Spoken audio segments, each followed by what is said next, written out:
3 morts selon Téhéran, 5 estime l'ONU, instance inquiète face à la violente répression contre des manifestants iraniens. La colère d'une population après le décès de Mahsa Amini, arrêté par la police des mœurs, soupçonné d'actes de torture. Ouais, le motif de son arrestation, une mèche de cheveux qui dépassait de son voile dont le port est obligatoire dans l'espace public du pays. Et la jeune femme de 22 ans est décédée à l'hôpital après 3 jours de coma. Un visage devenu le symbole de l'oppression des femmes iraniennes. Caroline Baudry. Même à Sari, ville de 300 000 habitants au nord-est de Téhéran, des femmes dansent, cheveux au vent, autour d'un feu, avant d'y brûler chacune leur hijab acclamé par la foule. Ce voile qui cache les cheveux est obligatoire en public. En Iran, l'ôter est passible de prison.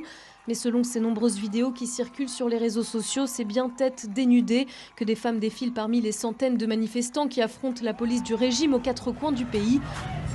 Dans la capitale Téhéran, à Bas, la République islamique entonne ses manifestants. Farhad Khosrokavar est ancien directeur d'études à l'école des hautes études en sciences sociales à Paris, spécialiste de l'Iran.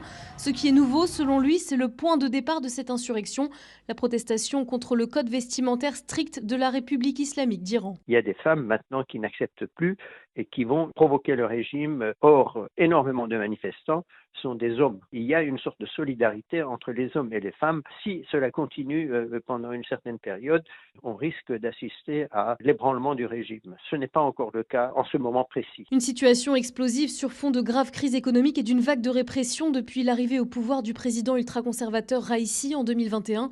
Cette même année, au moins 330 personnes auraient été exécutées par le régime.